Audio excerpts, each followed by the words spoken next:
Bueno, buenas noches, buenas tardes, bienvenidos, bienvenidas a esta sesión que tenemos, bueno, todos los viernes, pero estas han sido especiales, estos tres últimos viernes, porque hemos tenido diferentes temas y diferentes invitados e invitadas. Entonces, el profesor Hansel es el que cierra, ¿verdad? Esta serie de charlas que hemos tenido.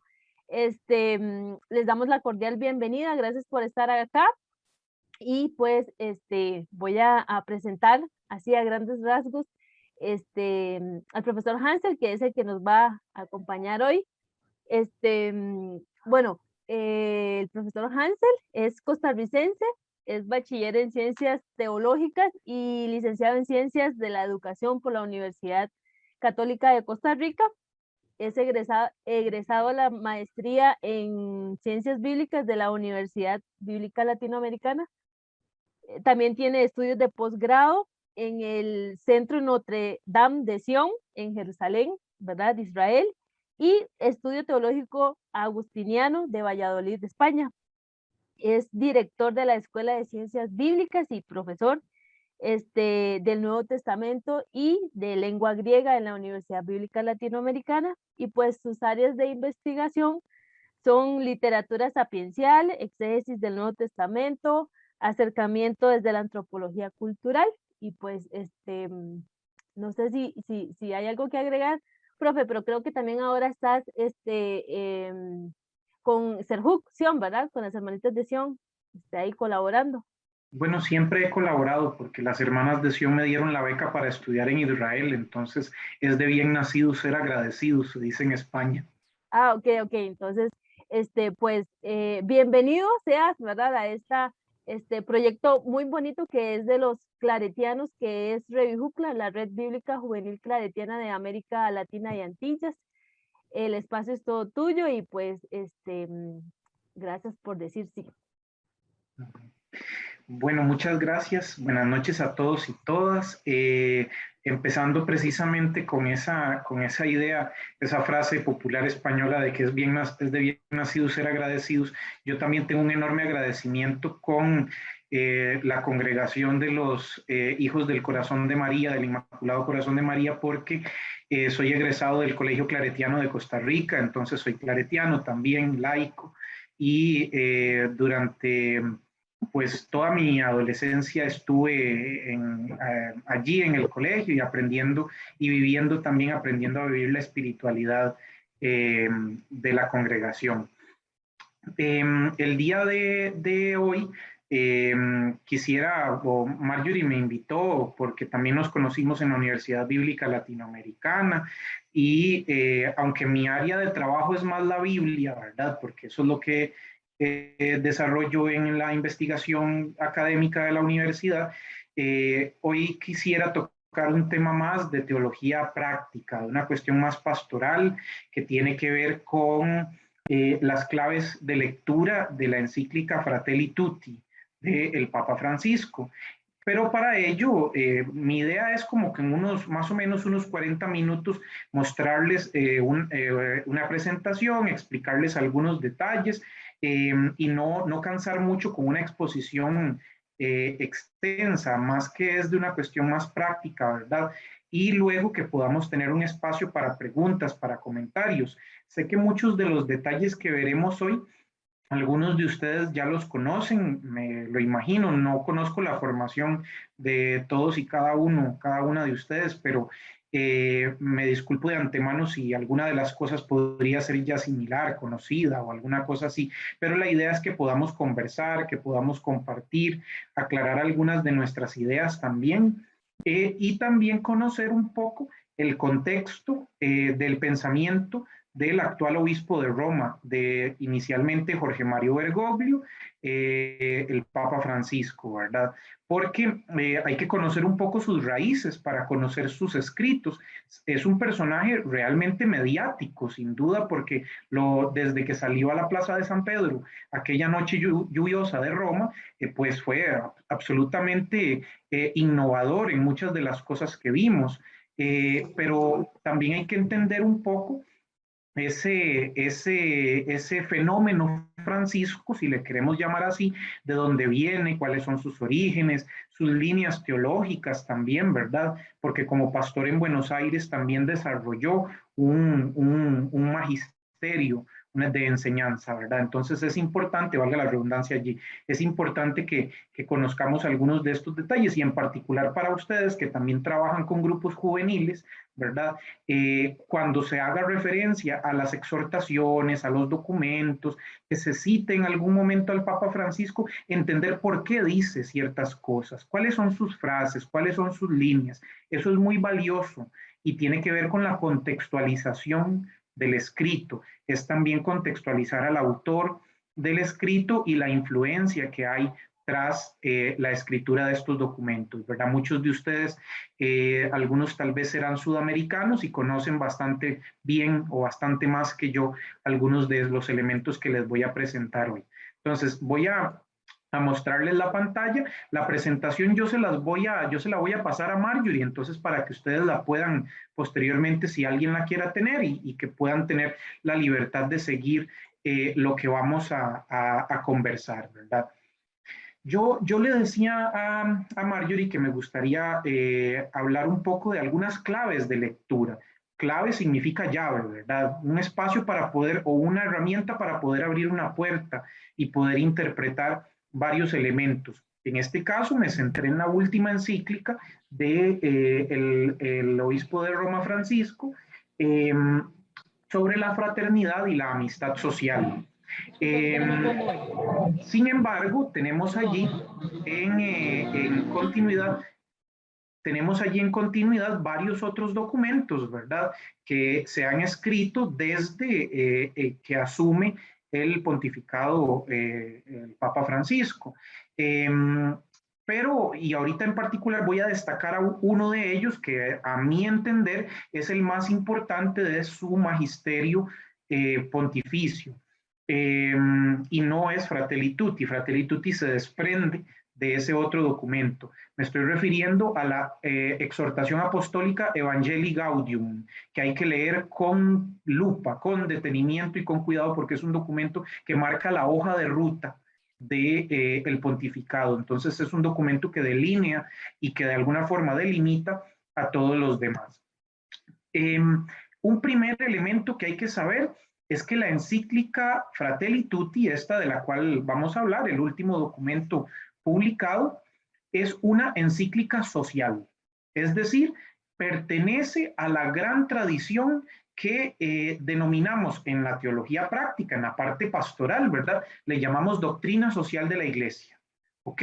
Pertenece a todos esos escritos que desde, al menos formalmente hablando, desde Rerum Novarum de León XIII hasta la actualidad o las anteriores, incluso también el Papa Benedicto XVI publicó en dos ocasiones encíclicas sociales, y mencionando muchos elementos de carácter social, ecológico, político, ¿verdad? Pertenecen a todo este corpus de enseñanza social. La doctrina social de la Iglesia no es una ideología política en particular, sino que es una mirada creyente de las perspectivas políticas, sociales y económicas. Hace tanto como lo hace Rerum Novarum, un escrito del siglo XIX, ¿verdad? En los momentos donde en Europa y también en América del Norte particularmente, luego se extenderá y se podrá ver un poco más en América Latina, pero son documentos que hacen una evaluación de los modelos sociales y económicos, siendo el siglo XIX ya donde se manifiesta la revolución industrial, la creación de fábricas, de grandes compañías, de producción en masa, se empezaba a notar el crecimiento de la explotación laboral, del maltrato, ¿verdad? De la producción en serie y donde no se contabilizaba al ser humano como una persona, sino como un operario más. Entonces, León XIII escribe esta encíclica haciendo una doble crítica, señalando tan fuertemente una crítica contra el capitalismo que se fija solamente en el individuo y que no se fija en el conjunto y en el concepto global de humanidad, y también al socialismo, entendido como esa forma de entender, olvidar al ser humano como individuo y solo verlo como una masa que puede actuar. Entonces olvidan ambas dimensiones y separan, disgregan a la persona. La doctrina social de la Iglesia no es que propone un programa político y económico concreto, sino que da normas de carácter moral, de carácter ético para el desenvolvimiento de la economía, de la política, de la sociedad. En esto hay mucha tela que cortar y muchas personas se molestan que la Iglesia opine en temas de economía y de política, pero creo que no es una opinión en el tema, en el sentido de meterse propiamente a cuestiones de datos numéricos o de legislación, sino que siempre debe ser un señalamiento ético de principios que se deben buscar indistintamente de las formas de gobierno que se encuentren en los países. Claro, hay algunas formas de gobierno que no van a ser compatibles con las enseñanzas de la doctrina social de la Iglesia y también, así como Jesús fue sumamente crítico con muchos elementos políticos, de la doctrina social de la Iglesia debería serlo también. El Papa empieza diciendo en el documento que su encíclica está inspirada en el concepto de fraternidad, de fraternitas, que hoy día podemos hablar y decir también, si frater en latín es hermano, soror en latín es hermana. Entonces es el concepto tanto de fraternidad como sororidad y que se desprende, o al menos él pone su mirada en quien lleva su nombre o de quien se inspiró para colocarse su nombre, como es el santo de Asís, Francisco, ¿verdad? Y esta idea de un sentido abierto de inclusión de todas las personas, indistintamente, inclusive de su religión, de su forma, de sus concepciones económicas o políticas. Recuerden ustedes, si tal vez alguno o alguna de ustedes ha tenido alguna vez el contacto con la espiritualidad franciscana, porque está sumamente extendida en América Latina, y dentro de las biografías de Francisco de Asís, la más conocida o tal vez de las más cercanas y más antiguas es la del biógrafo oficial de la orden, que se llamó Tomás de Celano.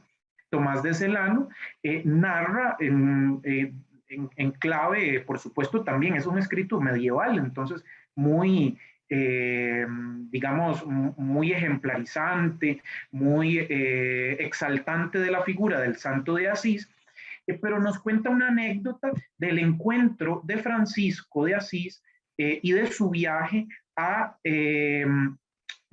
Egipto para encontrarse con el sultán, con un sultán egipcio. Y la intención de Francisco, a diferencia de todo el resto de la Europa cristianizada o de cristiandad de ese momento, estamos en época de las cruzadas, musulmanes y cristianos se están matando en Medio Oriente. Francisco de Asís va con su inocencia, pero a la vez con su profundo sentido de humanidad y de fraternidad a hablar con el sultán. Y cuando cuenta Celano, por las referencias de lo que Francisco y quienes le acompañaron cuentan, cuando Francisco llega a hablar con el sultán lo arrestan porque piensan que es un emisario de alguno de los reyes europeos, ¿verdad? Para poder empezar a hacer para poder como que si fuera un espía o un enviado negativo, ¿verdad? Y Francisco le explica en su italiano y posiblemente con ayuda de traducción de alguna persona que conocía Europa por allí, en el norte de Egipto, le explica que él simplemente quiere venir a conversar, que él no quiere ni convencerlo de que se haga cristiano, ni tampoco hacerse musulmán, que simplemente quiere que se hable de una forma más amistosa y que se solucionen los problemas de las guerras a través del diálogo. Eso sonará muy utópico y por supuesto no sucedió que se acabaran las cruzadas y demás, pero el sultán lo libera y el sultán lo escucha, conversa, pasa unos días con él y le da la posibilidad de que regrese y le financia parte del viaje, ¿verdad? Para que regrese. Entonces, lo considera una persona, un cristiano ejemplar en medio de todo esto. Pues bien, esto es lo que inspira a Francisco a dedicar esta encíclica y un año, 2 años antes ya había estado en Egipto precisamente con el señor que ustedes ven en pantalla que fue el encuentro interreligioso que se dio con el gran imán de la mezquita más importante de Egipto. El imán se llama Al-Azhar Ahmad Al-Tayeb. El imán Al-Tayeb, que en nombre de gran parte del mundo suní, del mundo religioso, de una de las tendencias del Islam, se encuentra con Francisco, dialogan y hacen un documento conjunto de llamada a la paz universal. El imán Al-Tayeb, cuando vio la encíclica de Francisco, esta Fratelli Tutti, lo que dijo fue que mi hermano Francisco restituye a la humanidad su conciencia. Entonces hay un encuentro de diálogo interreligioso aquí muy interesante, que no solamente está mediado por las palabras, sino por el corazón, por el encuentro entre personas que se aprecian, que se quieren. Pero bueno, para entender entonces esta encíclica, debemos entender un poco el fenómeno Francisco. Sigo en varias líneas a tres autores que conocen muy bien al Papa Francisco, al Jorge Mario Bergoglio, como son el cardenal Walter Casper, que es uno de sus teólogos, digamos, asesor, una de las personas que más ha apoyado el desarrollo del magisterio de Francisco. El teólogo argentino ya fallecido Juan Carlos Scanone, con su obra La Teología del Pueblo, que influyó muchísimo en el pensamiento de Francisco. Por supuesto, también esa influencia de Juan Carlos Scanone la veremos después con otro, que fue el maestro realmente teológico de Francisco, Lucio Gera. Y el tercer autor es Santiago... déjeme ver que se me olvida el nombre, Santiago Madrigal, es que tengo el libro aquí al frente, donde él analiza un poco, este jesuita analiza un poco la eclesiología de Francisco en un librito también muy reciente que se llama De pirámides y poliedros. Ya veremos por qué habla como de figuras geométricas esa obra, porque es Francisco el que habla de figuras geométricas en Evangelii Gaudium para explicar la iglesia. Lo primero que tenemos que decir es que la renuncia de Benedicto XVI, a pesar de que fue visto como un terremoto a nivel eclesial y muchas personas decían, mire, está renunciando por los escándalos, por las situaciones de abuso sexual y demás, y gran parte de estas cosas no son mentiras, son ciertas. O sea, estaba viviéndose un momento de crisis muy tenso por los Batilix, por los documentos que se fugan, por la situación del Banco Ambrosiano en el Vaticano, ¿verdad? Entonces, Benedicto XVI toma la decisión voluntaria de renunciar, y eso de alguna manera, de una manera muy interesante, porque Joseph Ratzinger es tal vez uno de los teólogos, si no el teólogo católico más importante del siglo XX, ¿verdad? Junto con Karl Rahner y Hans Küng, son los grandes teólogos del Concilio Vaticano II, y otros más, ¿verdad? Que podemos mencionar, pero es uno de los grandes teólogos.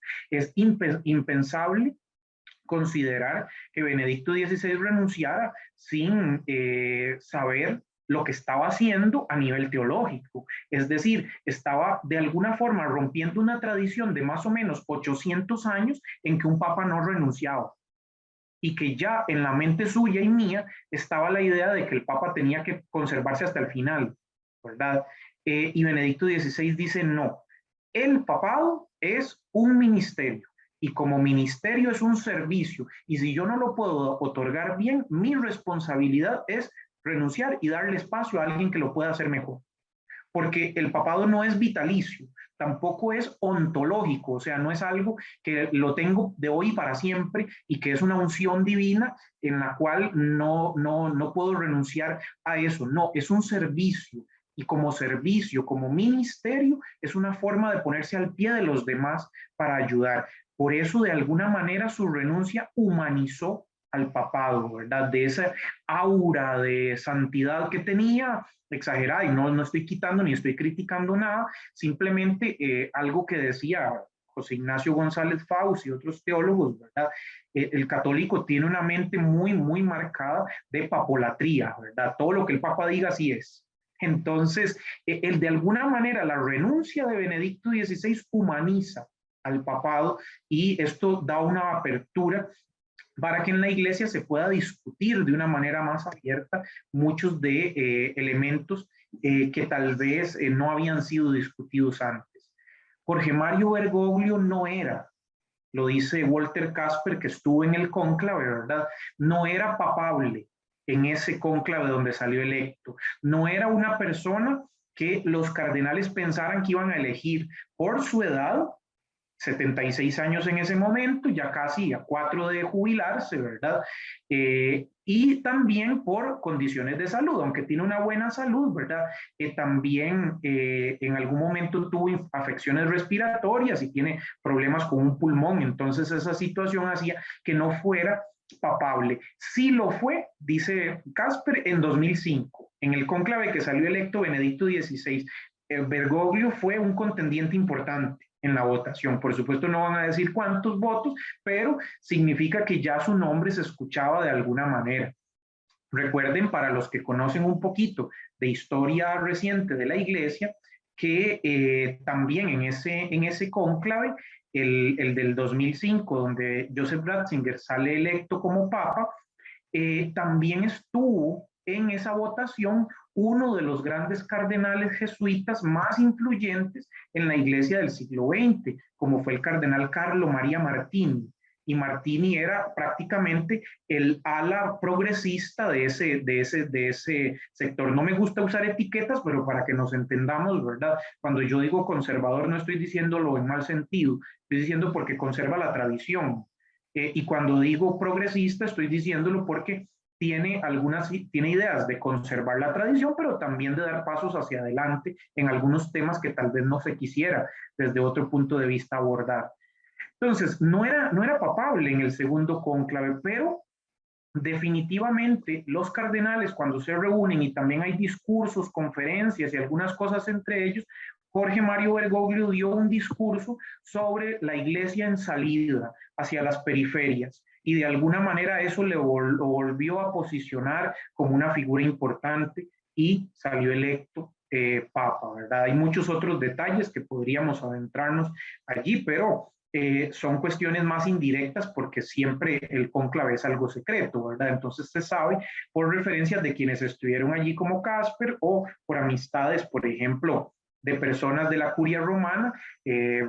Pienso en el gran teólogo Hans Küng, que Hans Küng pues estudió en Roma y tiene muchísimas amistades también en el Vaticano, y Hans Küng en sus memorias escribe un poco cómo fue el asunto de la votación de este cónclave. Por si a alguien le gustan los chismes eclesiales, podría leer allí a Hans Küng en sus memorias en el tercer tomo.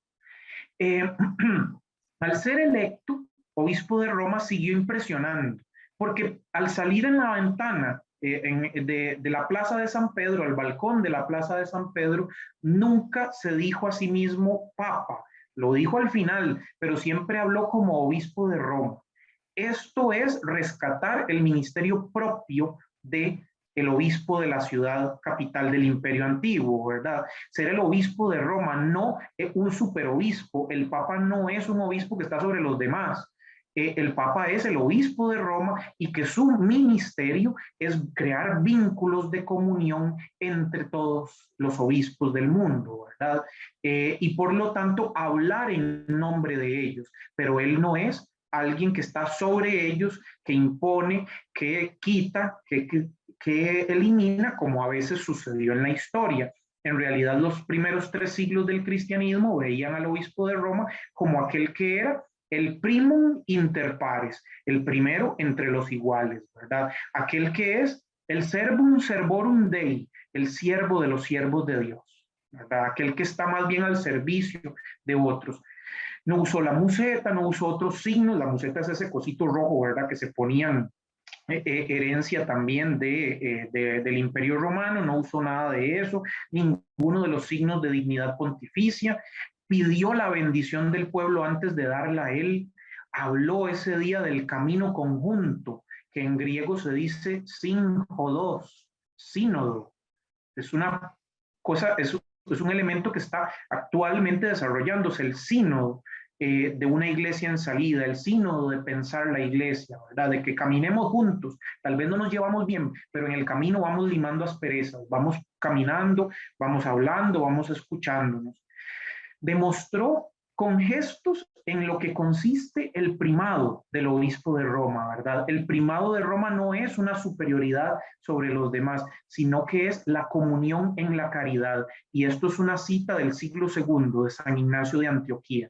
Eso es el obispado de Roma, en la comunión en la caridad. Entonces Francisco está restituyendo gran parte de la tradición de la iglesia, a pesar de que muchos sectores tradicionalistas lo ven como un ataque frontal, pero con todo el respeto están bastante equivocados, ¿verdad? Porque más bien el que está recuperando la tradición patrística más antigua de la iglesia es Francisco, ¿verdad? Con esta toma de decisiones más colegiales, sinodales que podemos encontrar. Es amado por uno, es odiado por otros, es indudable. Ingrese usted a los blogs de medios digitales más tradicionalistas y usted puede encontrar el ataque directo, ¿verdad? Que ni siquiera lo denominan Francisco, le llaman Bergoglio el destructor, porque lo consideran como el destructor de la tradición. Como les digo, están bastante equivocados en realidad, pero a algunos lo critican porque gusta demasiado. Otros le han llegado a decir, por ejemplo, el anterior prefecto de la doctrina de la fe, Gerhard Müller, decía que él es un peso pluma teológico, o sea, que de teólogo no tiene nada y que necesita ayuda de otros para poder hacer teología. Vean los niveles de ataque incluso en altos rangos. Esto no es un secreto para nadie, no estoy inventando el agua tibia, es una realidad que hasta en periódicos sale, o en EWTN, por ejemplo, también entrevistaron a Müller. Müller decía eso de Francisco. Lo cierto es que, como dice Walter Casper, a quien ustedes ven en pantalla, Francisco no calza en ningún esquema. Él no es un conservador en el sentido de estos tradicionalistas, pero tampoco es un progresista en el sentido de como lo fuera Carlo María Martini o una persona más liberal, ¿verdad? Casper dice que Francisco es un radical, y un radical no en el sentido peyorativo, sino un radical en lo que significa esa palabra. Radical significa que va a la raíz, e ir a la raíz es ir a la escritura, ir al evangelio, ¿verdad? A esa profundidad. Es como lo podemos describir. Es de un estilo diferente a Benedicto XVI, que por supuesto conjuga la mejor tradición europea, un teólogo de primera línea, un académico, sin duda. Francisco no es en una línea un académico, ni tampoco un profesor de teología, es un pastor, es un acompañante, es realmente alguien que tiene una metodología distinta. Si Benedicto XVI parte de la tradición de la teología europea, que es más deductiva, la tradición de Francisco es una tradición latinoamericana, que parte de una teología querigmática, del anuncio. Escucho primero, pienso, reflexiono y después emito mi criterio, ¿verdad? Como buen jesuita, que eso es otro detalle, pertenece a la Compañía de Jesús, cosa bastante curiosa, ¿verdad? Porque uno de los votos, los jesuitas hacen 4 votos, no solamente pobreza, castidad y obediencia, sino que Ignacio de Loyola hacía un 4.º voto que se quedó en la compañía, que consistía en que donde el Papa les enviare, allí fueran ellos. Durante mucho tiempo se pensó que ese voto era como cualquier cosa que dijera el Papa, estamos de acuerdo. No, no es así. El voto de Ignacio de Loyola es donde nos envíe, allí vamos a ir, ¿verdad? Allí vamos a actuar. Y bueno, ahora un jesuita es papa, entonces eso llamó mucho la atención. Incluso él contaba en broma en la primera audiencia del miércoles, después de ser electo papa, que uno de los cardenales le dijo que se pusiera el nombre de un papa, me parece Adriano, no recuerdo bien el nombre, pero los jesuitas los removieron, un papa los eliminó durante un tiempo, los quitó. Entonces el cardenal le dijo, póngase el nombre de ese papa para que haga justicia y para que vea que al final un jesuita llegó a ser papa, ¿verdad? Entonces, él, perteneciendo a la congregación de la Compañía de Jesús, no parte de la doctrina como principio teórico elaborado, sino de la situación concreta para discernir. Esa palabrita, discernimiento, ignaciano, es un concepto central en la espiritualidad jesuita, ¿verdad? Como lo dice él en Evangelii Gaudium, en número 273, yo soy una misión en esta tierra y para eso estoy en este mundo, dice Ignacio en los ejercicios espirituales. hay que florecer donde Dios te plante. Esa idea de buscar cómo encontrar, a pesar de que la situación sea lo más oscura, lo más negativa posible, ver cómo hacer para poder comunicar el evangelio en esa situación. Entonces, esta es la teología querigmática que está con su figura, en su figura teológica, ¿verdad? Su maestro, y ahora lo mencionaba, es el teólogo argentino Lucio Gera, es el padre de la teología de la liberación argentina. Y cuando hablamos de la teología de la liberación debemos de quitarnos los miedos de hablar del tema. Ya las épocas de las condenas, de la doctrina de la fe, de los dos documentos Liberationis Consciencia y el Libertatis Nuncius, ya esos documentos, esa historia, creo que era Libertatis Nuncius, no recuerdo el segundo nombre, pero ya esas épocas pasaron y todo en función de una mala comprensión de la teología de la liberación y de que también existen varias ramas de la teología de la liberación. No todos los teólogos de la liberación piensan igual.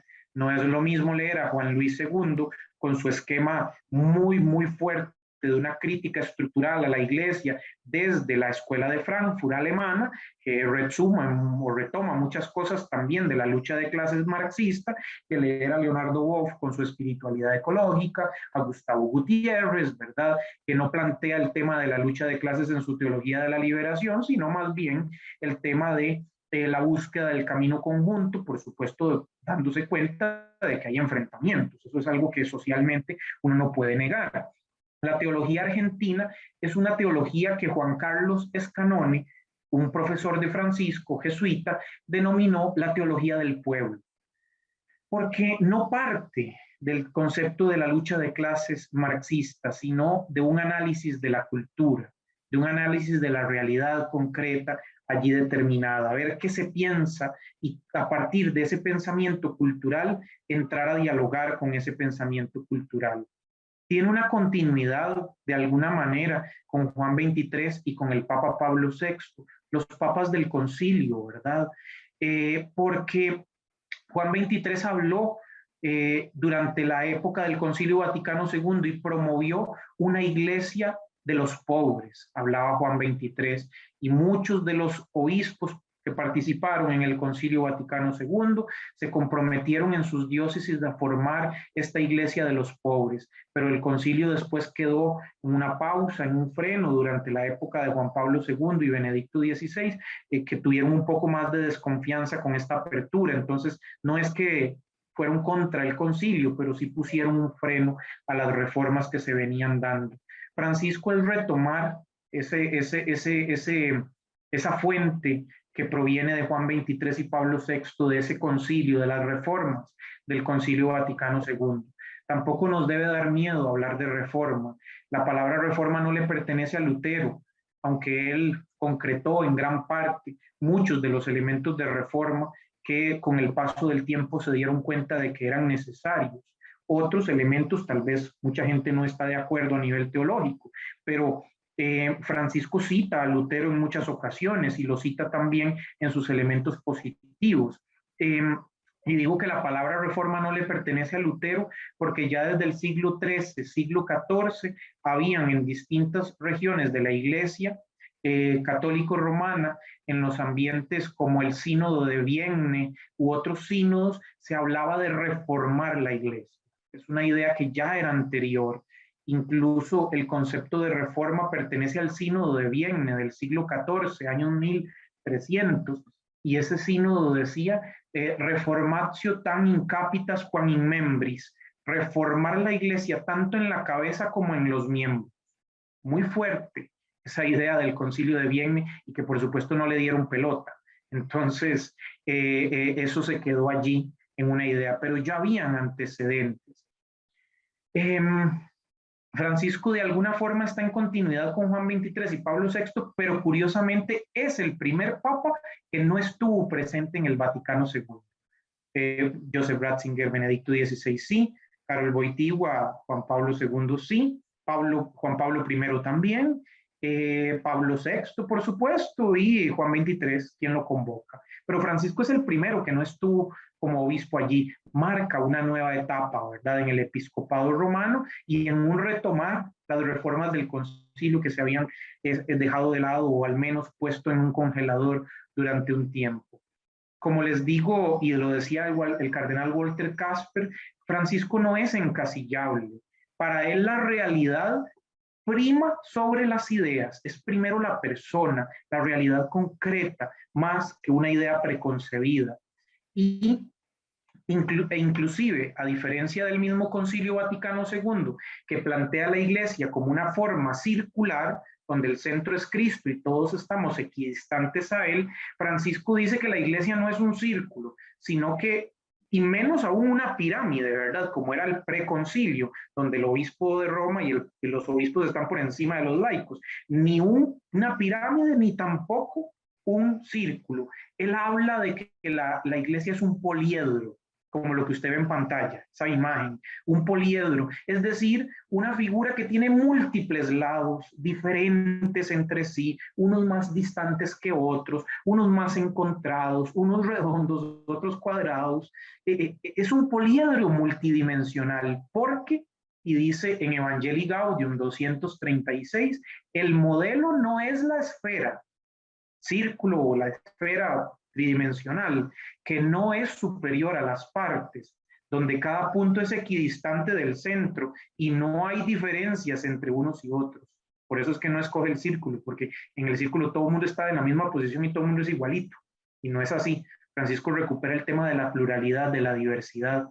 El modelo es el poliedro, que refleja la confluencia de todas las parcialidades, las diferencias, ¿verdad?, que en él conservan su originalidad. Es una imagen profunda. Más que hablar de una pirámide, Francisco habla, o de un círculo, habla de un poliedro. El Evangelio para él no es un libro y recupera en gran medida la tradición del Evangelio de Marcos. El Evangelio no es un libro, sino es una persona.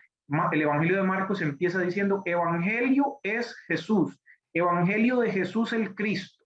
Así empieza el Evangelio de Marcos y Francisco recupera esa tradición allí.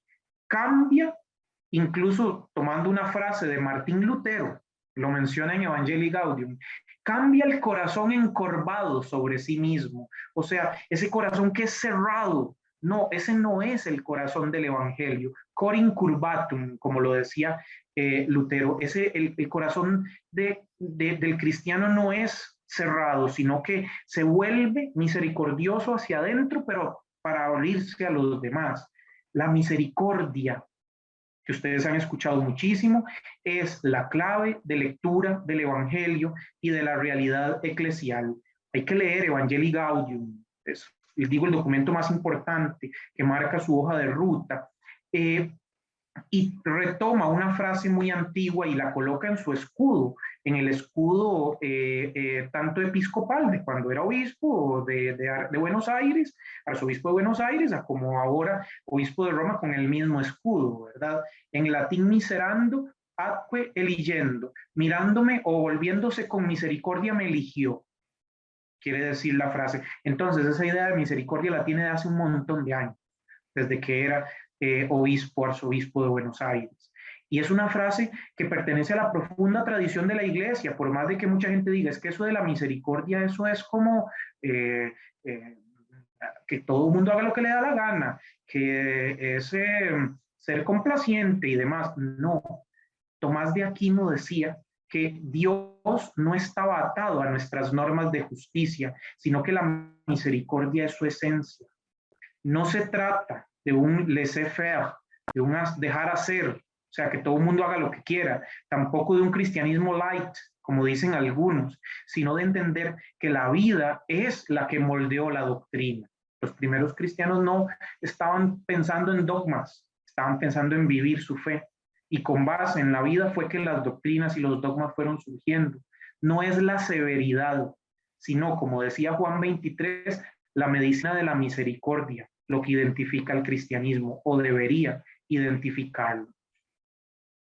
Es una eclesiología de unidad en la diversidad. Y así es como entiende el ecumenismo, por eso cita a Lutero, por eso cita autores protestantes sin ningún problema, ¿verdad?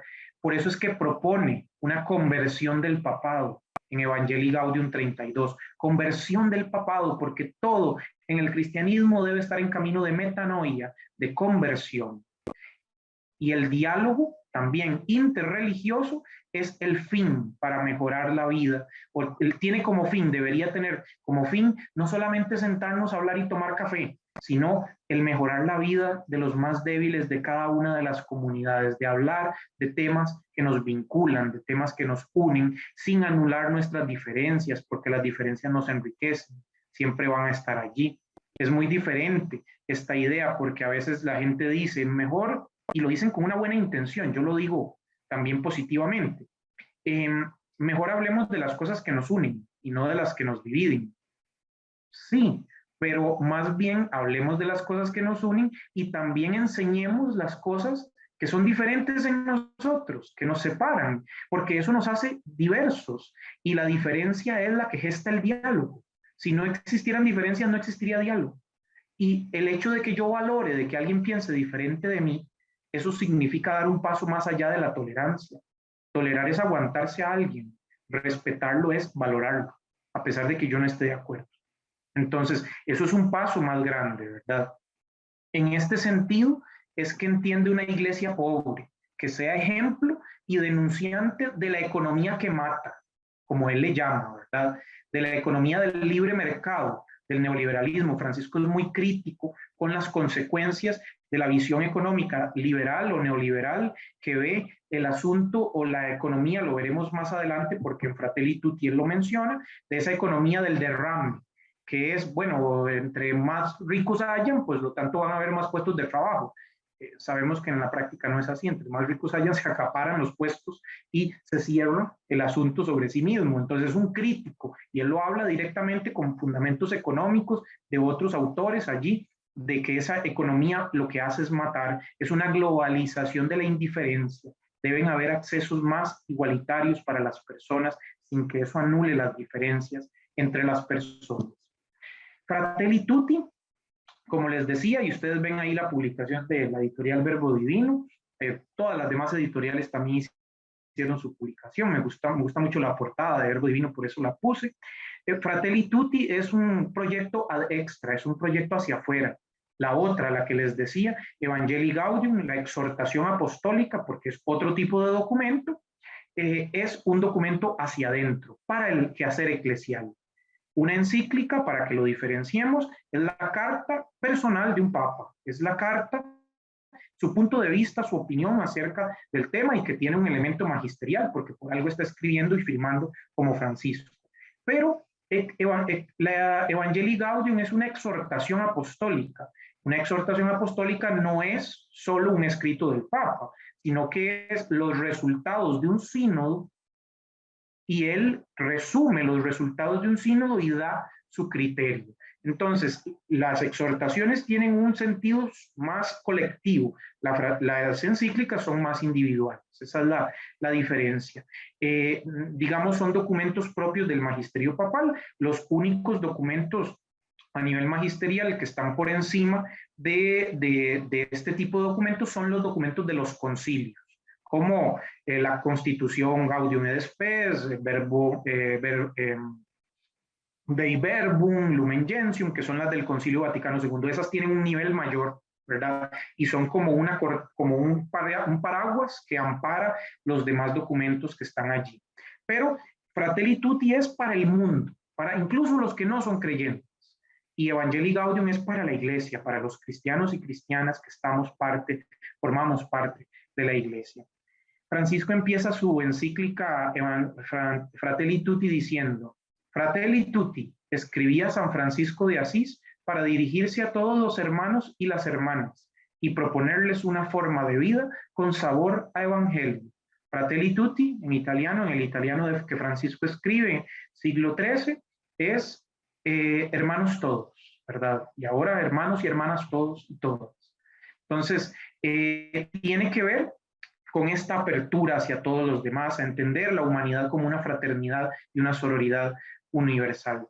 Fratelli Tutti tiene 8 capítulos y aquí me voy a adentrar un poquito en ella para ir unos 20 minutitos más y abrir el espacio de preguntas. Fratelli Tutti tiene 8 capítulos, ¿verdad? La idea es que usted se pique, le dé un aperitivo y quiera leer el documento si es que no lo leyó. Y si ya lo leyó, que profundice sobre él. En esos 8 capítulos avanzamos desde las sombras de un mundo cerrado, como le llama el primer capítulo, hasta la propuesta de diálogo interreligioso con la que cierra el documento. Desde las sombras de un mundo cerrado, y como vimos aquella tarde lluviosa de Roma, cuando la pandemia en marzo del año pasado estaba azotando fuertemente Europa y estaba llegando a América Latina y también nos estaba mostrando un mundo sombrío, ¿verdad? Él empieza recopilando esa anécdota y esa imagen de una plaza de San Pedro vacía y él ingresando en medio de la lluvia y de la tarde que estaba cayendo, dijo más que 1000 palabras, ¿verdad? Era una cuestión realmente que erizaba la piel y el mensaje de ese día fue un mensaje extraordinario en todo el sentido de la palabra, porque fue una oración que no estaba planificada o por eso es extraordinaria y además extraordinaria en el contenido del evangelio que se predicó y que se enseñó ese día. La COVID-19 desenmascaró, dice Francisco, nuestras falsas seguridades, eso que creíamos tener, y desenmascaró el egoísmo del mercado también, que se centra en pensar a las personas en una competencia y como individuos. Ahora nos damos cuenta de que nos necesitamos mutuamente, de que de alguna u otra manera estamos conectados, y si alguien vecino está mal, yo también lo estoy. Y puedo estarlo, no solo porque me enferme, sino porque me veo afectado. La cultura de los muros es la que hemos construido en estas sombras, ¿verdad? Y más bien debemos recordar que la vida está entretejida. Esto es una primera clave. Fratelli Tutti 54. La reciente pandemia nos permitió rescatar y valorizar a tantos compañeros y compañeras de viaje que, en el miedo, reaccionaron donando la propia vida. Fuimos capaces de reconocer cómo nuestras vidas están tejidas y sostenidas por personas comunes que sin lugar a dudas escribieron los acontecimientos decisivos de nuestra historia compartida. Médicos, enfermeros y enfermeras, farmacéuticos, empleados de los supermercados, personal de limpieza, cuidadores transportistas, hombres y mujeres que trabajan para proporcionar servicios esenciales y seguridad, voluntarios, sacerdotes, religiosas, comprendieron que nadie se salva solo. Ese concepto de la cultura de los puentes y no de los muros está como una clave de lectura de todo su magisterio y de la encíclica Fratelli Tutti. Parte en un segundo capítulo de lo que él llama el paradigma samaritano. Un paradigma es una forma de posicionarse, una forma de ver el mundo. Este paradigma parte de la parábola que él toma de Lucas, ¿verdad? En el texto de ese segundo capítulo que él denomina un extraño en el camino. Lo toma de Lucas precisamente por ser el evangelio considerado por la tradición de los padres el evangelio de la misericordia, ¿verdad? Pero existen tradiciones en los sinópticos. Nos menciona al leer el texto y a empezar a comentar el texto del buen samaritano que el dolor nos incomoda, como pasa el sacerdote, el levita, vuelven a ver y se van por miedo a un asalto, por miedo también ver a la persona golpeada allí. El dolor nos incomoda, nos perturba, no queremos tratarlo, no queremos verlo, queremos negarlo. Inclusive hablar de la muerte es un tabú en las sociedades, en muchas sociedades, ¿verdad? Y dice Francisco, esto es un síntoma de una sociedad enferma, porque el dolor debe asumirse y debe asumirse con humanidad. En la parábola del buen samaritano se dibujan dos tipos de personas. Los indiferentes, que curiosamente en boca del Jesús de Lucas y del Jesús de la tradición son los religiosos, los indiferentes. Y por otro lado, quienes sí se hacen cargo del dolor, en este caso un extranjero, una persona despreciada, como lo era un samaritano. El planteamiento de Jesús subvierte toda lógica, y aquí viene la segunda clave de lectura. Nos invita a ver, no nos invita más bien a ver quiénes son nuestros prójimos, sino a nosotros y nosotras volvernos prójimos de los demás. No es la pregunta de quién es mi prójimo, como le hicieron al comienzo, sino más bien nos devuelve la pregunta, invitándonos a que nosotros seamos prójimos de otros y de otras. Termina este capítulo diciendo de una manera fuerte y también irónica de alguna forma, a veces me asombra que con semejantes motivaciones de la escritura y la doctrina social, a la Iglesia le haya llevado tanto tiempo condenar contundentemente la esclavitud y diversas formas de violencia. Es ese paradigma de volverse hacia adentro, de la metanoia, de la conversión constante y de asumir realmente ese paradigma samaritano. Se propone entonces de partir de ese mundo cerrado, de ese mundo con muros, en sombras, a partir del paradigma samaritano, de gestar un mundo abierto, pensar y gestar un mundo abierto.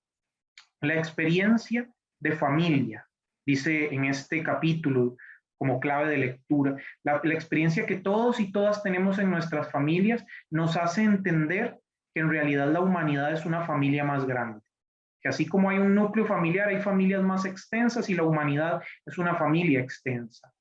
Y nos invita a entender que hacer caridad no es dar una moneda como para quitarme al otro de encima, para apaciguar mi conciencia. Caridad no es eso. Caridad significa, viene del latín caritas, y significa considerar a alguien caro, valioso, importante, en particular a aquellos y aquellas que son olvidados o que son ocultados, personas con discapacidades, ancianos, pobres, empobrecidos de la sociedad. Caridad significa no solamente ayudar, sino también pensar que el sistema social debe transformarse hacia una apertura más óptima, y también lo hacemos con las acciones cotidianas en el trabajo, en el momento de nuestras posibilidades, quienes tenemos la posibilidad de ejercer el voto, de pensar conscientemente la acción política. Voy a hablar más adelante de la correcta política. El individualismo por todos los medios lo condena, el individualismo mata, y ese ismo, ¿verdad?, que es un exceso. Un mercado sin ninguna ética genera una falsa fraternidad, y por eso se debe luchar contra el imperio del dinero, lo dice en Fratelli Tutti, y en la absolutización de la propiedad privada. Ojo a esto, no está hablando en contra de la propiedad privada, sino de la absolutización de la propiedad privada, porque el cristianismo en los 3 primeros siglos, y yo esto no sé si lo sabían, pero desde las épocas de los padres de la iglesia, cito allí a Juan Crisóstomo, lo menciono, desde los primeros 3 siglos del cristianismo, el cristianismo entendió que sí, existe la propiedad privada y debe ser respetado. Esto es una clara diferencia con cualquier marxismo o forma derivada, ¿verdad?, porque no considera esa idea. Existe la propiedad privada, se ha gestado culturalmente, como fuera, ¿verdad?, aunque no sea una cuestión natural, porque no nacieron las parcelas de tierra divididas, ¿verdad?, pero se ha gestado culturalmente. Pero la propiedad privada tiene algo que los autores de doctrina social dicen, se llama una hipoteca social. ¿Cómo una hipoteca social? Que lo que yo tengo, si no lo estoy necesitando y otra persona yo sé que lo necesita, le estoy de alguna forma privando de un bien a esa persona. Juan Crisóstomo decía en sus homilías, si tienes 3, 4, 5 pares de sandalias y al frente tienes un vecino que se muere de hambre y que no tiene ni siquiera un par de zapatos para poder salir ni unas sandalias para salir, le estás robando a esa persona. Es robo, decía Crisóstomo, y es la tradición más antigua de la iglesia, ¿verdad? El cristianismo siempre entendió que la propiedad privada no es absoluta, sino que está en función de los demás. Me recuerdo, por decir un dato, una frase popular, eso me lo enseñó mi madrina. Mi madrina fue la que me crió en gran parte porque mi mamá trabajaba, siempre trabajó, y mi madrina me decía esto, es que las cosas no son del dueño, son de quien las necesita. Ella en su sencillez, porque no es una persona estudiada, ni letrada, ni nada por el estilo, estaba enseñándome el principio de la doctrina social más antiguo de la iglesia. Y yo creo que tampoco lo supo, lo sabía, pero es eso, ¿verdad? Esa idea. Dice Francisco en Fratelli Tutti 123, es verdad que la actividad de los empresarios es una noble vocación orientada a producir riqueza y a mejorar el mundo para todos, hablando de los empresarios, de los dueños de las grandes empresas, pero en todo caso, estas capacidades tienen que orientarse claramente al desarrollo de las demás personas y a la superación de la miseria, especialmente a través de la creación de fuentes de trabajo diversificadas, no igualiticas, ¿verdad? Diversificadas, siempre junto al derecho de propiedad privada está el más importante y anterior principio de la subordinación de toda propiedad privada al destino universal de los bienes de la tierra y por tanto el derecho de todos a su uso. Pues aquí ven esa clave de lectura del elemento social en Francisco. Habla posteriormente otras dos claves de lectura, del corazón abierto al mundo entero para una mejor política, ¿verdad? Aquí se dedica a hablar del tema de la migración tan fuerte en Europa, en América Latina, en Norteamérica, y habla de la migración como un derecho humano, como un derecho de la persona a migrar, pero se pregunta y comienza preguntándose algo muy interesante. Empieza diciéndose, ¿qué ha promovido esa migración? ¿Por qué las personas tienen que huir y en su propio país y en su propia tierra no tienen las condiciones de vida óptimas? Hay antes un derecho fundamental a que su país de origen mejore y que esa migración no se dé en el sentido de simplemente trasladarse, sino que las sociedades distintas tengan mejores condiciones de vida y no haya que salir huyendo, buscando salvar la vida por una guerra. Eso no debería darse, ¿verdad? No solo pensar en el migrante como persona, sino también pensar en esa causa que está originando ese maltrato y esa situación de desprotección. La gratuidad, pensar de forma gratuita, es la retribución y no los nacionalismos cerrados que cierran fronteras, que atacan al migrante y que lo consideran una amenaza. Citando a un gran filósofo, a George Simmel, decía que cita allí en el documento que el hombre es el ser fronterizo que no tiene ninguna frontera. Entonces, a partir de eso reflexiona. La mejor política es la que crea condiciones de trabajo, pero no solo de trabajo cualquiera, manufacturero, trabajo miserable, no, un trabajo digno, que sirva no para sobrevivir, sino para vivir con tiempos de descanso, con la posibilidad de que las personas tengan derecho a sus vacaciones, días libres, que sean pagadas, que tenga la posibilidad de ahorrar un poquito y subir un poco en su escala social. Sabemos que esto hoy día es bien complicado, pero habla de ese trabajo digno que, como él lo dice en Fratelli Tutti 168, es contrario al dogma de fe neoliberal que cree que el mercado todo lo resuelve, o la economía del derrame que nada soluciona. Esa idea de que entre más ricos tengan, va a haber más trabajo, él critica esa idea. El centro de la política debe ser el ser humano y no la economía. Las decisiones políticas no se deben tomar por cuestiones de que una empresa amenaza o por una cuestión económica X o Y, sino porque se dialogue con esa situación económica concreta en función del ser humano, ¿verdad? Por supuesto, esto hay que delinearlo en casos concretos y demás miles de casos habrán, ¿verdad? Y yo no soy economista ni nada por el estilo. Francisco lo hace citando autores también que son autoridades en el campo, ¿verdad? Y es quien le interesa el tema de economía, sería muy significativo que puedan leer ese capítulo de la mejor política. Termina, casi concluye su documento hablando del diálogo, de la amistad y del reencuentro. Clave de lectura, el auténtico diálogo nace de la certeza de que se puede estar equivocado, o sea, de que nuestras ideas no necesariamente sean las correctas. Y esto no es relativismo, es humildad, es saber de que yo no lo sé todo, de que entro a un diálogo a aprender. Se debe crear una cultura no de los muros, sino del encuentro, para tender puentes y gestar amabilidad. Las familias, y él sí vuelve con la metáfora esa de la familia, de nuestra experiencia familiar, en las familias hay peleas, enredos, conflictos, se enojan, se devuelven los insultos y demás, pero también se perdonan. También hay momentos de reencuentro. Y que yo perdone a una persona que me hizo daño no significa olvidar. Esa famosa frase de que perdonar es olvidar es falsa.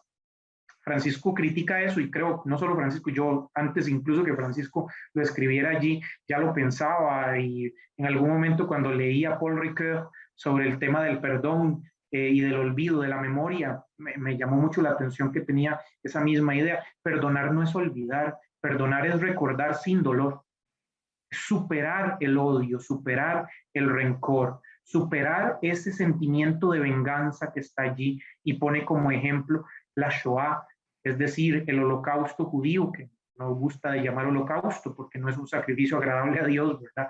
Shoah es la palabra hebrea para decir tragedia, entonces lo coloca como ejemplo del recuerdo que ya no debe ser considerado ni por judíos ni por ninguna otra persona como una justificación a la violencia y al odio, sino superar el dolor.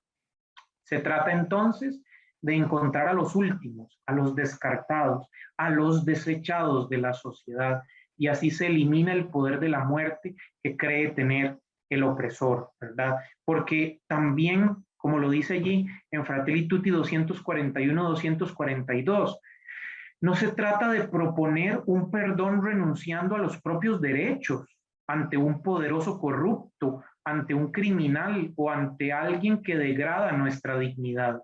Estamos llamados a amar a todos, sin excepción, pero amar a un opresor no es consentir que siga siendo así. Tampoco es hacerle pensar que lo que él tiene es aceptable. Al contrario, de lo que él hace, perdón, es aceptable. Al contrario, amarlo bien es buscar de distintas maneras que deje de oprimir, es quitarle ese poder que no sabe utilizar y que lo desfigura como ser humano. La clave está en no hacerlo para alimentar una ira que enferma el alma personal y el alma de nuestro pueblo, o por una necesidad enfermiza de destruir al otro que desata una carrera de venganza. Esa no es la clave del perdón. Es más, el ejemplo que puede darse para poder gestar esto es cómo las religiones recuperen todas y cada una desde sus propias tradiciones lo mejor que le han aportado al género humano, porque también han habido momentos en que han aportado cosas nefastas y negativas en la historia, pero más que por la esencia religiosa propiamente dicha, por los conflictos políticos que se han gestado y se disfrazan de religión y son utilizados como doctrinas para poder denigrar y maltratar seres humanos. Las religiones deberían estar al servicio de la fraternidad. La religión forma parte de la cultura, no se reduce al ámbito privado. La expresión de la fe pública es importante también, sin que eso signifique imposición hacia otras personas, pero tampoco negarles sus derechos de expresar su creencia. No son absolutas, a pesar de todo, las creencias religiosas, porque no es que las doctrinas sean lo esencial, sino que la praxis es más importante. Dice el numeral 281, que por cierto esto es una cita de un documental que está en Netflix, que ustedes pueden ver, que se llama Francisco Hombre de Palabra. Dice, citando allí en el número 281, Dios no mira con los ojos, Dios mira con el corazón. Y el amor de Dios es el mismo para cada persona, sea de la religión que sea. Y si es ateo, es el mismo amor. Cuando llegue el último día y exista la luz suficiente sobre la tierra para poder ver las cosas como son, nos vamos a llevar cada sorpresa, dice Francisco en ese documental. No entonces a usar la religión para la violencia, no al uso de nuestras creencias para imponer ideas sobre otras personas, sí al diálogo, no a los fundamentalismos. Y aquí, para concluir y poder abrir el espacio de conversación, de preguntas, de diálogo, en una misma voz, citando al imán Al-Tayeb de Egipto, dicen lo siguiente, porque está citando el documento firmado allá en Egipto. Declaramos firmemente que las religiones no incitan nunca a la guerra y no instan a sentimientos de odio, hostilidad, extremismo, ni invitan a la violencia o al derramamiento de sangre. Estas desgracias son fruto de la desviación de las enseñanzas religiosas, del uso político de las religiones y también de las interpretaciones de grupos religiosos que han abusado en algunas fases de la historia de la influencia del sentimiento religioso en los corazones de los hombres. En efecto, Dios, el omnipotente, no necesita ser defendido por nadie y no desea que su nombre sea usado para aterrorizar a la gente.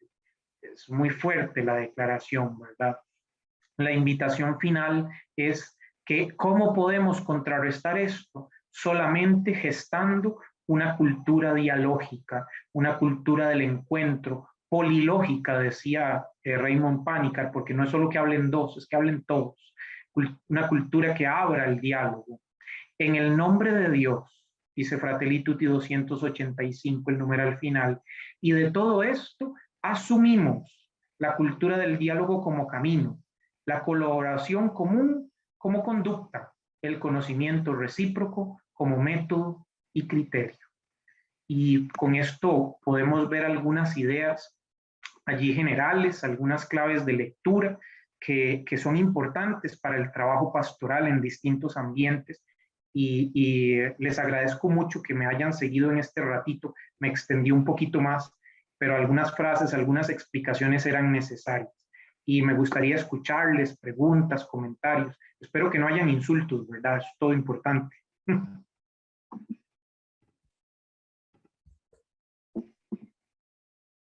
Muchas gracias, profesor Hansel. Creo que muy interesante, cosas que la verdad nos impactan a todos, a todas. No sé si Margie quieres coordinar las preguntas, comentarios, por favor. Ok, bueno, gracias, padre. No, gracias, profesor. En verdad, estas claves que nos has dado, pues tan necesarias en este momento, ¿verdad? En que vivimos, pero bueno, el espacio es de ustedes también, como decía el profe, este espacio es para preguntas, comentarios, pueden alzar la manita, o encender el micrófono, no sé, como gusten. Aprovechen, aprovechen. También pueden dar sus comentarios en el chat, ¿eh? Si no se atreven a abrir su micrófono. ¿Qué les pareció? O todo el mundo quedó asustado, o no se entendió, o no sé. Sí, Exacto. ¿verdad? Buenas noches. Llegué Hola, tarde. Gis. Hola, profe, ¿cómo está? No se preocupe, se está grabando y ahí le paso la presentación después. Gracias, gracias, tan bello. No, que como llegué tarde, entonces ustedes tienen que contarme qué fue lo que pasó. Por eso tienen que hacer aportes para escuchar yo. A ver, Georgina, tú no eres tan tímida. También el señor Ricardo, Tomás, Fabián. Los están echando al agua, ¿verdad? Exacto, es que conozco a mi gente, por eso se me hace extraño que no están Sí, hablando. sí, sí. Aprovechen, que no siempre vamos a tener al profesor Hansel aquí. Es que todo fue tan claro, tan bien explicado, que en realidad uno no tiene nada como que aportar. Pero nunca yo había pensado en que la encíclica anterior, de ahí partía las demás, como tú dices, la de... Evangelii Gaudium. exacto, nunca había pensado que esa podía haber sido el origen de todas ellas. Muy buen planteamiento en ese sentido, muy bueno. Sí, hay que leerla. Yo les invito a que la lean con calma, con cuidado, porque a veces a Francisco le gustan mucho estos símbolos y juegos con las figuras, con las imágenes. Bueno, recuerden ustedes que él es químico Él estudió en Buenos Aires química y trabajaba en un laboratorio y era profesor también de química. Entonces le gusta hablar de los poliedros y esas cosas. Y nosotros y nosotras, bueno, yo que soy del área de las humanidades, a veces me pierdo, entonces tengo que agarrarlo despacito para ir buscando y entender qué quiere decir, ¿verdad? Buena observación.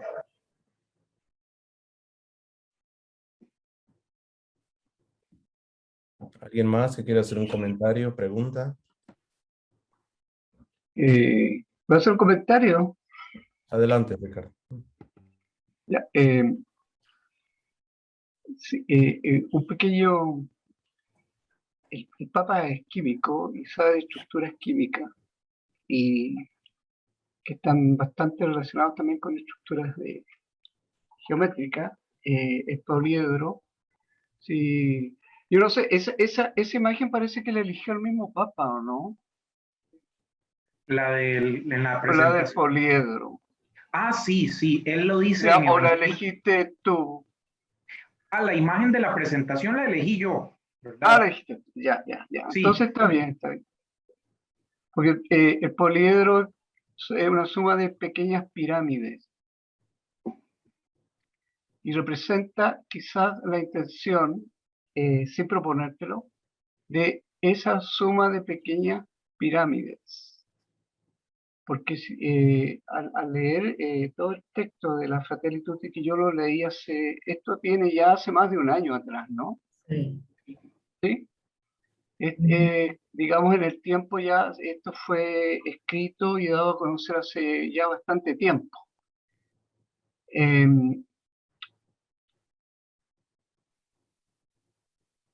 ¿Sí?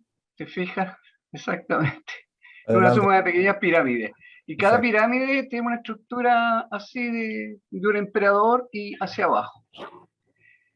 Y esas pequeñas pirámides es lo que ocurre aquí en la iglesia de la isla Teja, donde yo vivo, en la catedral, y así se van estructurando a través de estas pequeñas pirámides de este poliedro y nos engañamos con que todo es más o menos ecuánime y que todos tenemos la misma participación. Y no es así. Y yo lo puedo decir porque lo he vivido. He tenido yo la experiencia personal.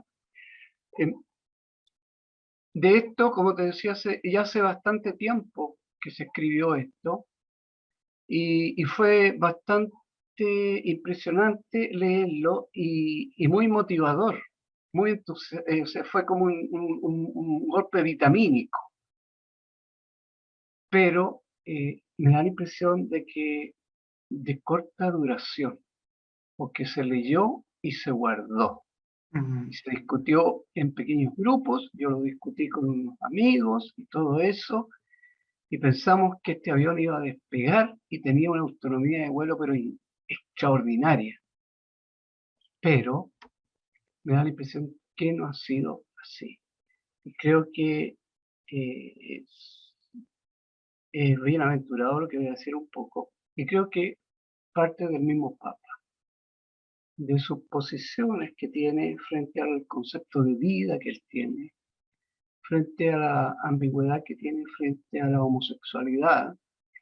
O sea, las puertas están abiertas, pero no tan abiertas.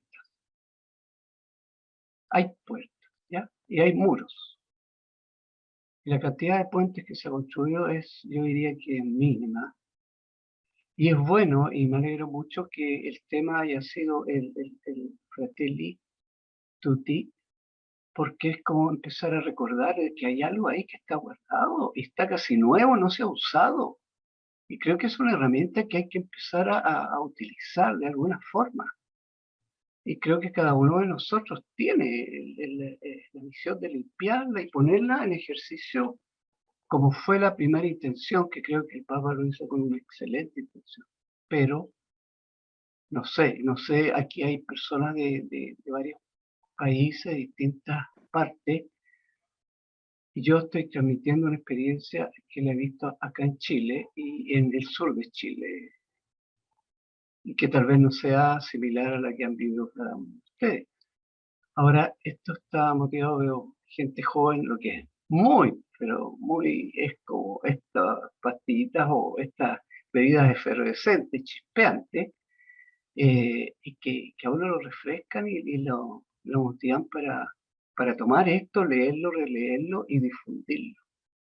Porque es contingente, no es lo mismo que tomar un evangelio que se supone que lo escribió Juan, Pedro, el que sea, y que fue escogido por otro número de personas y que son en la mayoría fantasías o sacadas de un libro. Esto fue escrito ahora por un autor conocido y con una intención y está vigente.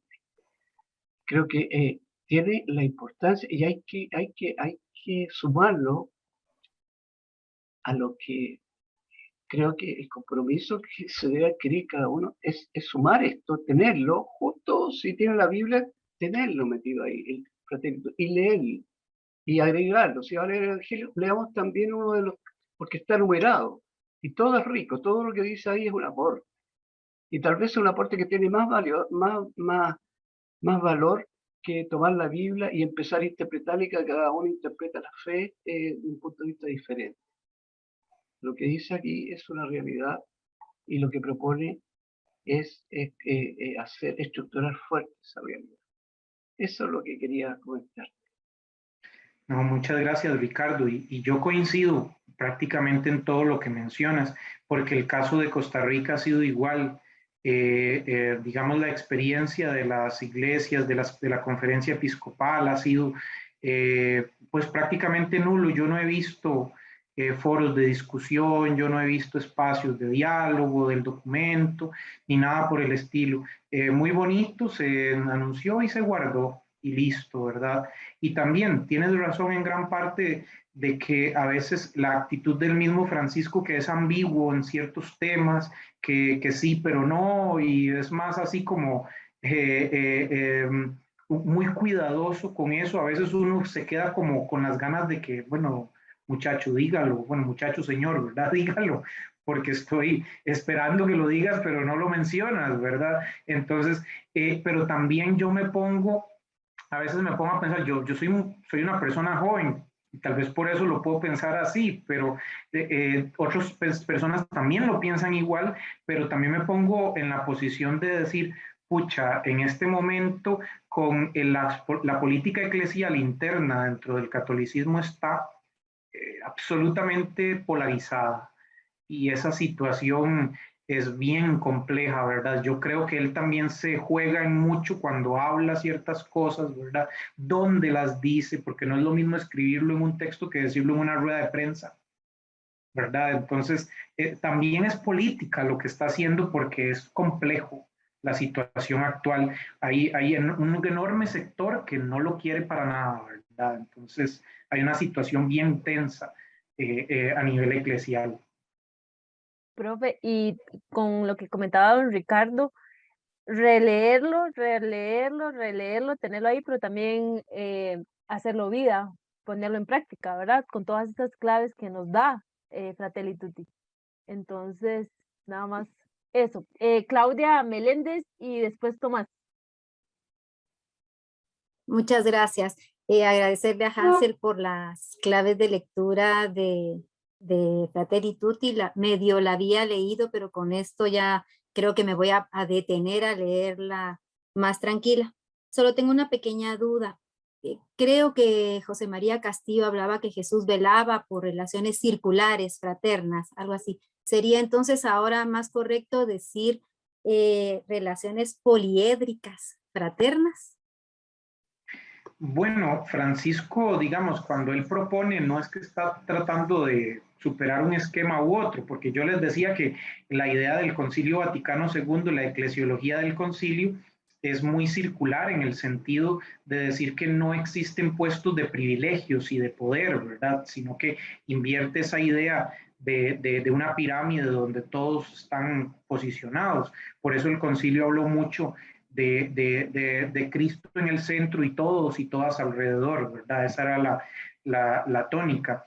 La imagen del poliedro no contradice esto, pero lo que hace la imagen del poliedro es demostrar que en realidad no estamos todos en las mismas condiciones, sino que existen diferencias y esas diferencias son importantes de valorar y de tener en cuenta.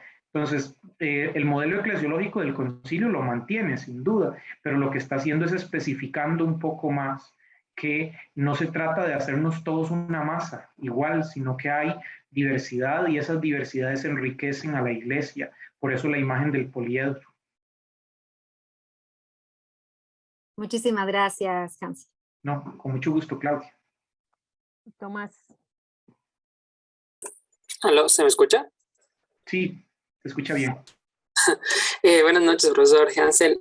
Bueno, mi pregunta iba más en respecto a dos temas que justamente se mencionaba que aporta mucho esta encíclica, y era el tema del ecumenismo y el diálogo interreligioso. Claro, en ese sentido me gustaría saber cómo definir o cómo entender justamente estos dos conceptos, cuáles son sus diferencias, semejanzas, y claro, hasta qué nivel hablamos. Recuerdo que José Ignacio López criticaba un poco el ecumenismo que a veces se manejaba, lo llamaba un ecumenismo con trampa, porque era, bueno, abrámonos a otras denominaciones, pero bueno, sabiendo que nosotros tenemos la verdad y las demás son equivocadas, algo así. Y en el diálogo interreligioso lo mismo, Andrés Torres Queiruga hablaba de niveles de diálogo interreligioso y justamente hablaba de un nivel de decir, bueno, todos tienen algo de Dios, no es lo mismo que decir todas son con el mismo valor, con la misma el mismo aprecio que debemos tenerlo, o también otro enfoque que recuerdo que era, sí, apreciamos la religión, pero sabiendo que Jesús siempre va a ser el centro de la revelación. Entonces, justamente quiero entender, no sé si la propuesta de Francisco, justamente nosotros cómo manejar o cómo entender tanto el tema del ecumenismo y el tema del diálogo interreligioso. Sí, muchas gracias, Tomás. La pregunta es muy buena. Primero porque tal vez podríamos partir de una diferencia, yo diría, más escolar, o sea, más sencilla, porque lo primero que tenemos que decir es que el ecumenismo es solamente entre cristianos y cristianos, ¿verdad? A veces se utiliza el término macroecumenismo para hablar del diálogo interreligioso, que trata de incluir a las demás personas de otras tradiciones religiosas.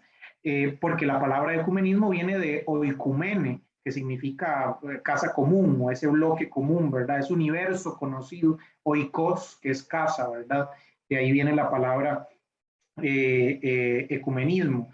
Pero también, ya cuando hablamos de diálogo interreligioso, pues sí, nos estamos prácticamente saliendo un poquito. Bueno, para responderte, no es que uno podría intentar rastrear cuáles son las ideas de diálogo interreligioso que Francisco tiene. Citabas a Torres Queiruga, que es un gran experto en fenomenología de la religión, y por cierto, un profesor cercano, porque en la Universidad Bíblica lo hemos invitado en varias ocasiones y todo, entonces hemos tenido la oportunidad de conversar con él personalmente en varias ocasiones. Y podríamos decir, tal vez para entender,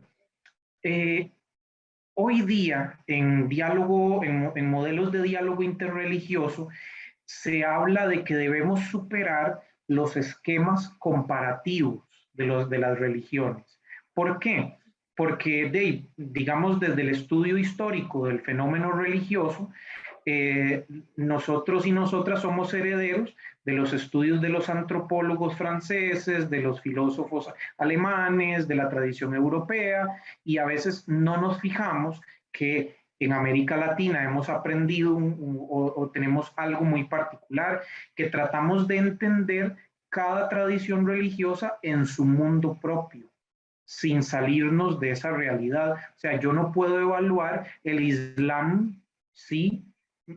Si realmente no entiendo y no tengo un amigo musulmán y no entiendo cómo se vive y cómo se reza y cómo se piensa en el Islam, ¿verdad? Esos modelos de historia de las religiones comparadas generan esta problemática de estar buscando superioridades, inferioridades y ausencias de uno o de otro. Entonces, cuando Francisco habla con el imán Al-Tayer, el modelo aquí no es el convencimiento, es sinónimo tal vez de recordar inclusive hasta cuestiones tan antiguas de la tradición patrística que decía San Justino Mártir, de que en realidad las religiones son búsquedas y caminos de Dios, no es que cayeron del cielo, sino que son caminos de nosotros para arriba, no es de arriba para abajo, sino de abajo para arriba. Entonces, son caminos humanos de esa búsqueda de Dios, en los cuales las semina verbi, que el concilio cita, las semillas del verbo, Justino menciona, es decir, que Dios está presente en toda la realidad, en todos y en todas, ¿verdad? Es esa idea que está de por medio, pero en los modelos actuales de diálogo interreligioso tratan de salirse de ese esquema comparativo y tratan de entender cada religión en su mundo cultural, en su mundo social, ¿verdad? Y hay autores que tratan mucho eso. Vieran que desgraciadamente los dos autores que más han escrito de este tema no han sido traducidos al español, y eso es una pena para nosotros, ¿verdad? Por su experiencia, pienso en un dominico francés que vive en el Cairo, vive en Egipto, se llama Rémy Chenot. Él escribe un libro que se llama Dieu en pluriel, Dios en plural, así se llama el librito, y es una obra maestra, una cosa maravillosa. Y otro autor que es estadounidense se llama John Dinoya y escribe un libro que se llama, para ver si lo veo aquí, The Diversity of Religions, la diversidad de las religiones. Y este incluso fue miembro de la doctrina de la fe, ya no lo es, pero fue miembro de la doctrina de la fe, y escribe el hecho de superar los esquemas comparativos, de que no puede haber esa idea de evaluaciones mutuas. Es muy interesante, ¿verdad? Y estos dos autores son como los que más han hablado del tema. Me parece que el diálogo entre Francisco y el imán va en esa idea, ¿verdad? De entender cada mundo en su cultura. Muchas gracias. Parejera. Muy bien, gracias. Primero agradecerte, profesor Hansel, que nos has acompañado aquí en esta comunidad de Revijukla con estas personas invitadas. Mi pregunta es la siguiente. Hace un momento mencionaste el proceso de Francisco antes de presentarnos su reflexión, ¿no? Fratelli Tutti. Entonces, mi pregunta es la siguiente. ¿Cuáles serían las semejanzas y diferencias entre el obispo Jorge Bergoglio en Buenos Aires y ahora el obispo de Roma, ¿no? A Jorge Bergoglio o al Papa Francisco actualmente? ¿Cuáles son las semejanzas que tienen ambos y a la vez las diferencias? Si nos puedes compartir algo sobre esto. Gracias. No, gracias, Gerard. Debo decir que la pregunta me supera, ¿verdad? Me siento limitado a la hora de decirlo. Lo que pueda. Por un detalle muy particular. Pues yo no soy argentino y no conozco mucho la trayectoria previa como arzobispo de Buenos Aires. Sin embargo, al leerlo, ¿verdad? Al leer algunas de sus obras como arzobispo de Buenos Aires, algunas de sus cartas pastorales, creo que la vida de él como arzobispo de Buenos Aires estuvo sumamente marcada por la experiencia de las villas miseria y por la situación, por supuesto, de la época de la dictadura con Videla. Esa situación fue fatal, ¿verdad? Para quienes han vivido, y digo quienes han vivido, porque aquí tengo muchos hermanos y hermanas de otras partes de América Latina que han vivido procesos de dictadura y los han experimentado en carne propia. Debo decir, gracias a Dios, que en Costa Rica no lo hemos tenido nunca y esperemos nunca tenerlo, ¿verdad? Porque es una situación que por las referencias y por conversar con amigos, bueno, aquí está Ricardo, que es chileno, con amigos de Brasil que han vivido esas situaciones, y argentinos. Eso es una situación donde la libertad se reduce a ámbitos de decisión, que la decisión personal no cuenta en muchas ocasiones, ¿verdad? Una situación de sobrevivencia, ¿verdad? Entonces, estas cosas marcan su vida, y recuerden que muchos consideraron también que fue un traidor a la causa de los mismos jesuitas por tratar de negociar con la dictadura la liberación de muchos sacerdotes que fueron raptados, ¿verdad? Entonces, eso es algo que siempre ha llevado consigo, y él lo ha dicho en ruedas de prensa, no solo por la película Los dos papas, que está en Netflix y que ustedes pueden ver, ¿verdad? La película muestra cosas, algunas que son ciertas otras que están basadas en más una ficción de Jorge Meireles, que está haciendo y para que la película venda, ¿verdad? Claro, y está Anthony Hopkins, ¿verdad? Todo el mundo quiere ver a Anthony Hopkins actuando. Entonces, obviamente eso genera mucha expectativa. Pero una conversación entre ellos nunca se dio, ni nada por el estilo así, ¿verdad? Eso es una cuestión más ficcional, pero sí se muestra una raíz muy marcada por esta teología del pueblo y que hay mucha continuidad. Tal vez, siendo arzobispo de Buenos Aires, alineándose un poco más con las ideas de Roma, en ese momento fue un poco más intransigente con temas del matrimonio igualitario y con otros temas, ¿verdad? En Argentina fue un opositor del matrimonio igualitario, en algún momento en alguna predicación dijo que era obra del diablo y cosas así, ¿verdad? Me parece que son los momentos iniciales de su episcopado, bueno, años con 50 años, 60 años, una cosa así, pero que está siguiendo la política global de la iglesia, ¿verdad? Que todos y todas aquí lo vivimos en América Latina, el montón de marchas por la familia y este tipo de cosas, ¿verdad? Era una situación de un fenómeno global eclesial. Creo que ahora, yo no es que diga que haya un cambio significativo, no lo puedo saber, pero sí puedo darme cuenta de que su método es escuchar antes de emitir una palabra. Y eso es muy significativo, ¿verdad? Porque de una condena o de un anatema que teníamos antes, a que ahora te escuchen y que plantees las cosas, eso da posibilidad para muchas cosas. Es decir, hablando en estos temas morales de diversidades familiares, de la situación de escuchar los sectores no hablar solamente del aborto, sino pensar en las causas de eso, como siempre lo menciona, ¿verdad? Es ir a la raíz, ir al fondo, ir a preguntarse por eso. Eso hace que haya más posibilidad de apertura en la iglesia. Usted ve hoy día, al menos lo digo como teólogo católico que soy, y que no voy a contar mi experiencia, pero tuve una experiencia terrible en una universidad católica también, donde hubo persecución y hasta, yo honestamente tenía 20 resto de años, era un chiquillo, un mocoso, y buscando escritos que yo había escrito para ver si había dicho algo contrario a la fe de la iglesia. Por Dios santo, ¿verdad? ¿Dónde está ni siquiera la posibilidad de que uno pueda expresarse? Ahora el ambiente es muy diferente, se respira un ambiente de mayor tranquilidad y uno lo sabe de que, de que te escuchan por lo menos. Y eso como teólogo, como laico, yo lo creo una gran ganancia, ¿verdad? Que tenemos ahora. Muchas gracias, profesor. Creo interesante respuesta. Bueno, otra que quiera comentar o que tenga alguna pregunta, alguna duda? Hable ahora. Esta es la oportunidad. Y si no, Bueno. se me está calentando el vino, ¿verdad? Lo tengo enfriando. Ay, qué rico. Bueno, voy a leer unos comentarios que están acá.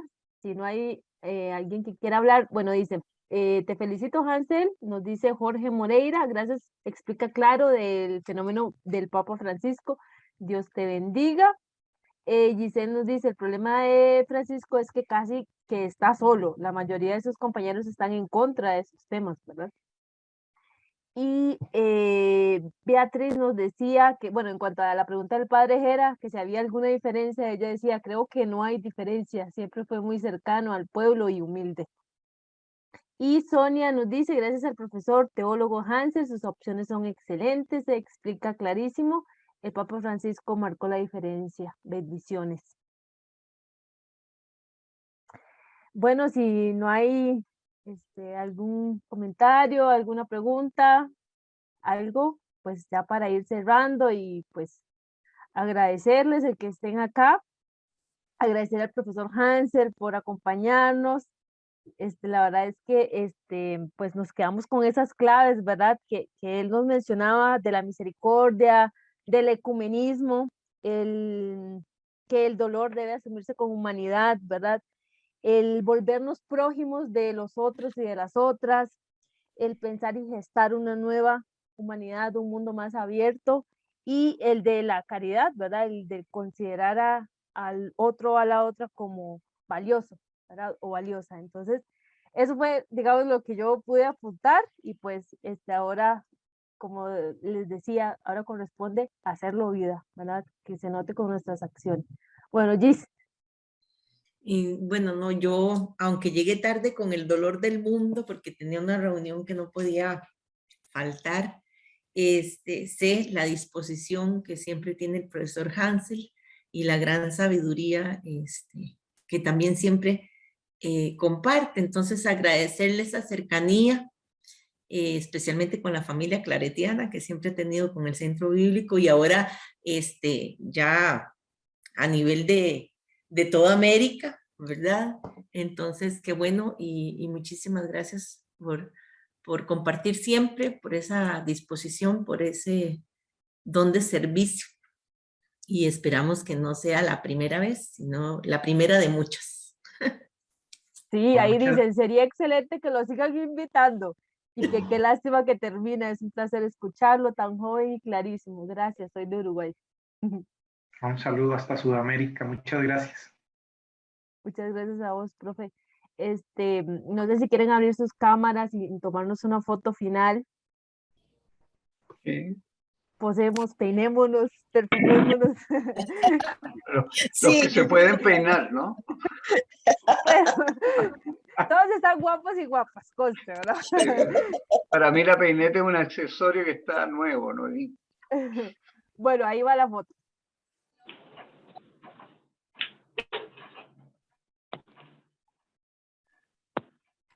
Ay, espero porque alguien abrió su cámara. Para otra.